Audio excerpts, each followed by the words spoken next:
Hello বন্ধুরা, কেমন আছো সবাই? আশা করি সবাই ভালো আছো, সুস্থ আছো। শ্রীময়ের আরেকটি নতুন ব্লগে সবাইকে স্বাগত জানাই। তো বন্ধুরা, এখন বাজে ওই 12:30 বাজেনি। ব্লগটা একটু দেরি করেই শুরু করলাম। শরীরটা যেহেতু ভালো নেই, কয়েকদিন ধরে শরীরটা খুবই খারাপ বলতে প্রচণ্ড কোমরে ব্যথা হচ্ছে, মানে ব্যাক পেন। একেবারে ঝুঁকতে পারছি না, হেলতে তুলতে পারছি না, খুবই বাজে অবস্থা। তবে আজকে একটু তুলনামূলক ব্যথাটা কম। তো ভাবলাম চলো আজকে একটু ব্লগ করি, তোমাদের সাথে আজকে সারাটা দিন শেয়ার করি। আর আজকে একটা প্ল্যানও রয়েছে আমাদের, সেটা হচ্ছে আজকে আমাদের ঘরের জন্য একটা জিনিস আনতে যাব। তো একটা জিনিস আনতে যাব ঘরের জন্য, তো ভাবলাম চলো তোমাদের সাথে শেয়ার করি কি আনছি। আর অনেক দিন ধরেই আনবো ভাবছিলাম, মানে আমার কর্তামশার খুবই ইচ্ছে ছিল, আর আমার খুব একটা ইচ্ছে ছিল না যদিও, তবে এখন দেখছি যে না, জিনিসটা না হলেই নয়, ভীষণ প্রয়োজন।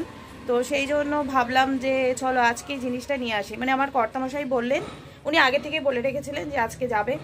তো শরীর তো ঠিক নেই, দেখা যাক বিকেলের দিকে কি হয়, বিকেলের দিকে যাব। তো চলো, সংসারের কাজকর্ম তো রয়েছে, শরীর খারাপ থাক আর যাই থাক, কাজকর্ম তো করতেই হবে, অন্তত রান্নাটা তো করতেই হবে, তাই না? তবুও মেয়ে এখন আমাকে অনেকটা হেল্প করছে। সকালে চা খাওয়া তো হয়ে গেছে, অনেকক্ষণ এই বসেই ছিলাম, ইচ্ছে করছে না নড়াচড়া করতে। শরীরে একটা অসুবিধে হলে না আর কিছু করার এনার্জি থাকে না, তাই না? তো চলো রান্নাঘরে যাই, রান্নাটা চটপট করে সেরে ফেলি।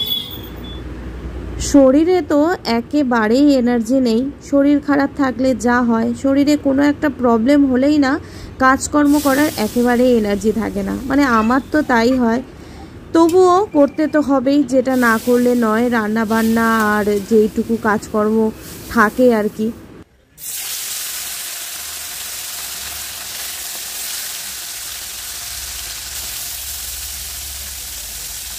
তবে আজকে রান্নাবান্না একেবারেই সিম্পল। আজকে শুধু নয়, গত 2-3 দিন ধরে একেবারে হালকা ফুলকা রান্নাবান্নাই করছি, যেহেতু শরীরে একেবারেই দিচ্ছে না। সকাল সকাল এনেছে মাছ, বরুলি মাছ। তো ভাবলাম একটু মাছের চচ্চড়ি করি, আর একটু হালকা করে মুসুর ডাল করলাম। চচ্চড়ি খেতে অনেক দিন ধরেই ইচ্ছে করছিল, তো আজকে বরুলি মাছ দেখে মনে হলো একটু চচ্চড়ি করি। চচ্চড়ি খেতে তো বেশ ভালোই লাগে, কিন্তু এই কোমর ব্যথা নিয়ে সবজি কাটতে খুবই কষ্ট হলো, জানো তো বন্ধুরা। খেতে যখন ইচ্ছে করেছে তখন একটু কষ্ট হলেও খেতে তো হবেই।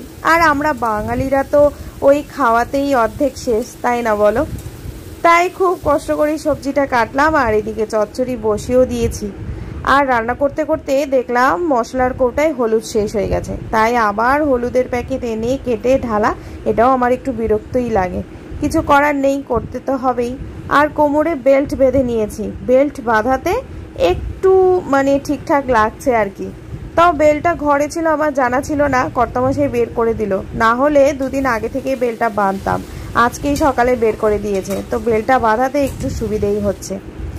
চচ্চড়ি হলো, হালকা করে মুসুর ডাল করলাম, আর একটু পটল ভাজা। ডালের সাথে একটু ভাজা না হলে ভালো লাগে না, তাই পটল ভাজাটা খুব তাড়াতাড়ি হয়ে যায় বলেই এই যে পটল কেটে নিয়েছি। আর এই দিকে আজকে গাছের থেকে কিছু আম পাড়া হয়েছে। কর্তামশাই আজকে বাড়িতেই ছিল, তাই বললাম কয়েকটা আম রয়েছে পেড়ে দাও। অনেকগুলো আমি আগে পাড়া হয়েছিল, তবে বেশিরভাগ আমি গাছ থেকে পড়ে গেছে, তো এই কটাই বেঁচে ছিল। আম গাছে এখন শেষ, আর গাছে আম নেই, তো এই কটাই রয়েছে। আমগুলো তো বেশ মিষ্টি, কিন্তু ওই যে বেশিরভাগ আমেই না পোকা বেরোয়, জানি না এই আমগুলো কেমন হবে। আর বন্ধুরা, এইদিকে এই যে একটা কাচের বোতল কিনেছি নতুন, আর এই বোতলে এই যে জলের মধ্যে গাজর, শসা, তারপরে লেবু, ধনে পাতা, পুদিনা পাতা আর চিয়া সিড এইসব দিয়ে রাতের বেলা ভিজিয়ে রাখছি, মানে আমার মেয়েই ভিজিয়ে রাখে। আর এই জলটা আমরা সবাই বলতে আমি আর মেয়ে দুজনে সারাদিনে একটু একটু করে খাই। বেশ ভালো লাগে জানো তো, গরমকালে এই জলটা খেলে বেশ একটু এনার্জিও আসে আর ভীষণ ফ্রেশ লাগে। আর এই জলটা খাওয়াও নাকি শরীরের জন্য বেশ ভালো। চলো এইদিকে তরকারির কি অবস্থা একটু দেখি।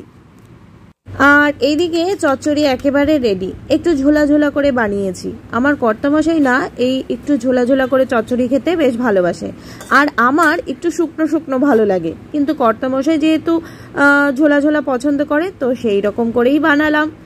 আর এদিকে অনেক বাসনপত্র জমে গেছে, পটল ভাজাটা বসিয়েছি কড়াইতে, তার ফাঁকে ভাবলাম চলো বাসনগুলো মেজে নিই।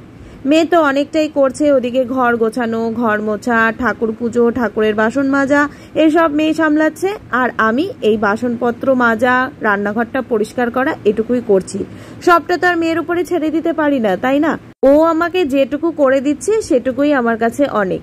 তো রান্নার পর যেটুকু বাসনপত্র বেরিয়েছে সেগুলো মেজে ঘষে নিলাম, আর গ্যাসটাও মুছে নেব। তবে রান্নাঘরে ঝাড় মোছা এগুলো মেয়েই করছে, যেহেতু আমি একেবারেই কোমরটা নিয়ে মানে নিচু হতে পারছি না, তাই ঘর ঝাড় দিতেও পারছি না, জানো তো, তাই এগুলো মেয়েই করছে। চলো বাসনপত্র মাজা হয়ে গেল, রান্নাঘরের কাজকর্ম সবই সারা হলো, আর গলাটাও শুকিয়ে গেছে, ভাবলাম একটু জল খাওয়া যাক। আর তোমাদের তো বললামই সারাদিন আমরা এই জলটাই খাচ্ছি, বেশ ভালো লাগছে, বেশ রিফ্রেশ লাগছে।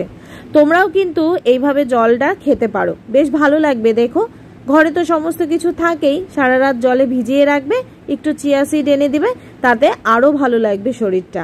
আর জলটা দেখতেও আমার বেশ ভালো লাগছে, দেখো যেমন বোতলে ভালো লাগছে তেমন গ্লাসে ঢালার পরও ভালো লাগছে, বেশ একটা সবুজ সবুজ ভাব রয়েছে, দেখেই একটা শান্তি, খেয়েও শান্তি, শরীরেরও শান্তি। তো জলটা যখন এরকম অর্ধেক হয়ে যায় আবার জলটা পুরো ভরে রাখি বোতলে, একেবারে সন্ধে অবধি আমি আর মেয়ে এই জলটা খেতে থাকি, বেশ ভালো লাগে।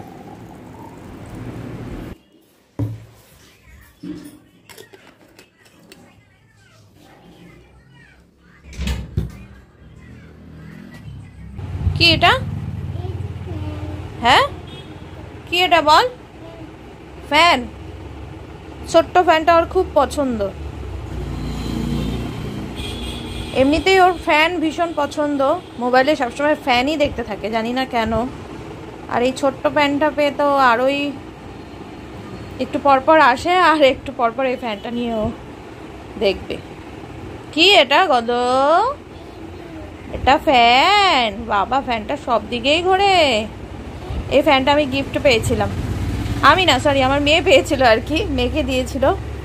তা বেশ ভালো ফ্যানটা, ছোট্টর মধ্যে। চালাও, তুমি পারবা না, দাঁড়াও, তোমাকে দেখালে মুশকিল আছে। ওই দেখো লাইট চলে, ওই দেখো ফ্যান চলছে।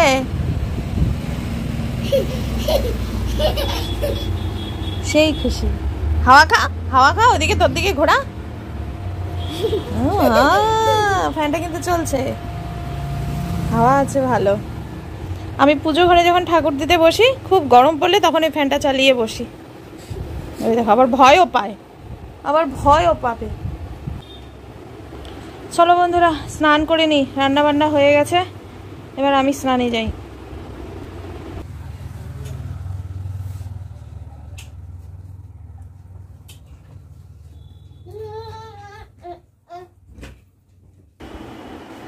তো চলো বন্ধুরা রেডি হয়ে গেলাম, খাওয়া দাওয়া করে একটু রেস্ট নিচ্ছিলাম, তারপরে ভাবলাম যে না এখনই যাই। কর্তামশাই বলছে যে চলো, ওনারও কিছু কাজকর্ম রয়েছে, বাজে এখন 6টা। তো ইচ্ছে করছে না যেতে, শরীরটা যেহেতু ঠিক নেই না, তবুও যেতে হবে। অনেক দিন ধরেই ঘরে একটা জিনিস আনবো আনবো করে প্ল্যান হয়ে যাচ্ছে, তবে কোনো কারণে আর যাওয়া হচ্ছিল না। তো ভাবলাম যে না চলো, শরীর খারাপ নিয়েই যাই। আর কর্তামশাই অনেকদিন ধরেই বলছে আজকে কিন্তু যাবই, মানে আজকের ডেটটা ঠিক করে রেখেছে। তো ভাবলাম না চলো যাই। একটু আগে বৃষ্টি হয়ে গেল, কিন্তু গরম কিছুতে কমছে না, জানো তো। এখন আর বৃষ্টি নেই, আকাশ আবার পরিষ্কার হয়ে গেছে। তো চলো, আর মেয়ে গেছে কম্পিউটার না টাইপ ক্লাসে, ও টাইপ শিখছে, তো টাইপ ক্লাসে ও চলে গেছে। আমি আর কর্তামশাই এখন বেরোবো। তো চলো, ঘরের একটা জিনিস আনার অনেকদিন ধরেই প্ল্যান, তোমাদের বললামই। তো চলো দেখি কিরকম জিনিস আনা হয়, কি আনা হয় সবটাই তোমাদের সাথে শেয়ার করব। তো চলো একেবারে দোকানে গিয়ে তোমাদের সাথে দেখা করছি। তো বন্ধুরা চলে এসেছি আমরা এই যে শোরুমে, আর এখান থেকেই নেব আজকে একটা জিনিস। কি নেব চলো তোমাদেরকে তো অবশ্যই দেখাবো। এই হচ্ছে গ্রেট ইস্টার্ন ট্রেন্ডিং কোম্পানি, তো এখান থেকেই একটা জিনিস নেব। দেখতেই পারছো এখানে প্রচুর জিনিস রয়েছে, TV, washing machine, fridge, AC, অনেক কিছুই। এত সব কিছুর মধ্যে আজকে আমরা যে জিনিসটা নিতে এসেছি সেটা হলো এসি। তো অনেক দিন ধরে এসি নেওয়ার একটা প্ল্যান চলছিল, যেহেতু এত গরম বন্ধুরা কি বলবো, গরমে আর টেকা যাচ্ছে না। তো কর্তামশাই আগেই এসে পছন্দ করে গেছে অবশ্য, তবু আজকে আমাকে নিয়ে এসছে, ফাইনাল যেহেতু আজকে নেবে তো সেই জন্য আজকে আমাকে নিয়ে এসছে। তো এই এসিটা আমরা আজকে নিচ্ছি, এই যে এখানে সোল্ড লেখা রয়েছে, এই এসিটা আমরা আজকে নিচ্ছি। এটা হচ্ছে লয়েডের এসি, লয়েড কোম্পানি। তো এই এসিটা নেব বলেই ঠিক করেছি।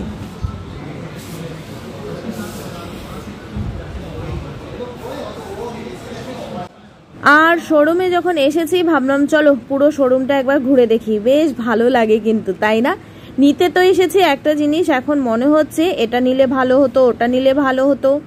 ইচ্ছের কি আর শেষ আছে বন্ধুরা? দেখলে তো অনেক কিছুই নিতে ইচ্ছে করে। ফ্রিজগুলো দেখতে কি ভালো লাগছে, মনে হচ্ছে একটা ফ্রিজ নিলে ভালো হতো।